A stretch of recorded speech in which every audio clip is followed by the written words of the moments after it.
شوہر کو یہ 5 جملے بولنے والی عورت جنت میں داخل نہیں ہوگی، ایسی عورت کو طلاق دے دو۔ حدیث نبوی۔ بسم اللہ الرحمن الرحیم۔ عذاب قبر قرآن کریم اور احادیث سے ثابت ہے۔ جس طرح دنیا میں آنے کے لیے ماں کا پیٹ پہلی منزل ہے اور اس کے حالات دنیا کی زندگی سے مختلف ہیں، بالکل ویسے ہی اس دنیا سے آخرت کی طرف منتقل ہونے کے اعتبار سے قبر کا مقام اور درجہ ہے۔ قبر آخرت کی منزلوں میں سب سے پہلی منزل ہے اور اس کے حالات کو ہم دنیا کی زندگی پر موازنہ یا قیاس نہیں کر سکتے ہیں۔ عذاب قبر سے مراد وہ عذاب اور سزا ہے جو موت سے لے کر حساب و کتاب کے لیے دوبارہ اٹھائے جانے یعنی قیامت سے پہلے تک اللہ تعالیٰ کے نافرمانوں کو دی جاتی ہے۔ نبی کریم صلی اللہ علیہ وسلم نماز کے تشہد میں اور اپنی دیگر دعاؤں میں عذاب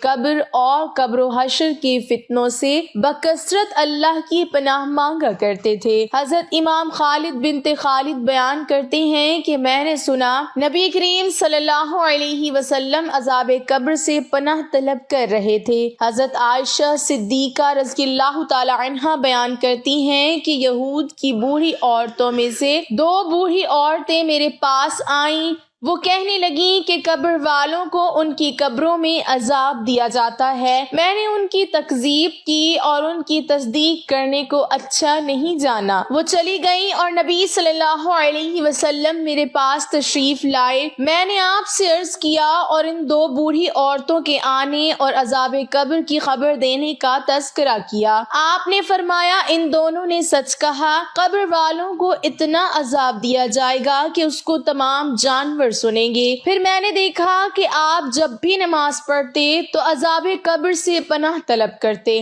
تو ناظرین، ان احادیث سے یہ ثابت ہے کہ عذاب قبر برحق ہے، لیکن عذاب اس کو ملے گا جو اس کا مستحق ہوگا، یعنی اعمال کے حساب کتاب کے بعد عذاب کا فیصلہ کیا جائے گا۔ لیکن آج ہم بات کریں گے کہ عورتوں کی قبر پر عذاب کیوں ہوگا، ان کا سب سے بڑا گناہ جو ان کو عذاب قبر میں مبتلا کر دے گا۔ ناظرین، حضرت علی رضی اللہ تعالی عنہ کی خدمت میں ایک شخص آ کے کہنے لگا، یا علی، قبر کا سب سے زیادہ ڈرا دینے والا منظر کون سا ہوگا؟ بس یہ کہنا تھا تو حضرت علی رضی اللہ تعالی عنہ نے فرمایا، اے شخص، قبر میں سب سے ہیبت ناک اور خوفناک منظر اس عورت کے لیے ہوگا جو اپنے شوہر کی نافرمانی کرتی ہے۔ یاد رکھنا، میں نے اللہ کے رسول صلی اللہ علیہ وسلم سے سنا کہ عورت کی جنت میں جانے کے لیے صرف ایک وجہ ہی کافی ہے کہ وہ اپنے مرد کی فرما بردار ہو، اپنے مرد کی عیب دنیا کے سامنے ظاہر نہ کریں، ہر کام اپنے شوہر سے پوچھ کے کریں، اپنے خوبصورتی کی فکر اس کے لیے اپنے شوہر کی توجہ کا مرکز ہو، اور عورت کے لیے دوزخ میں جانے کے لیے بھی یہ ایک وجہ ہی کافی ہے کہ وہ اپنے مرد کی عزت نہ کرتی ہو، لوگوں کے سامنے اس کی تذلیل اور غیبت کرتی ہو،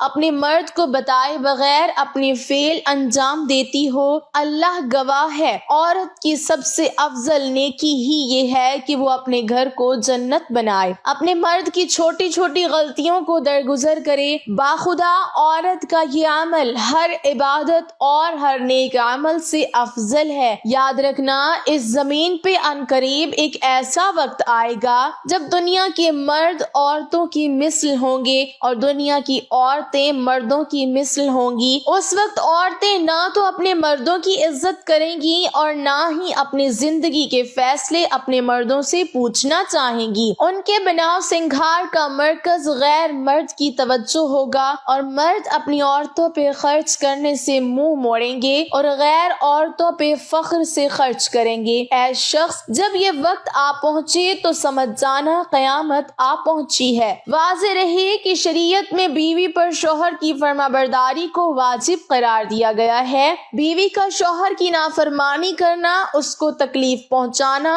بچوں کو اس کے خلاف ورغلانا شرعاً ناجائز و حرام ہے۔ آپ صلی اللہ علیہ وسلم نے احادیث میں عورت پر اپنے شوہر کی اطاعت کو لازم قرار دیا ہے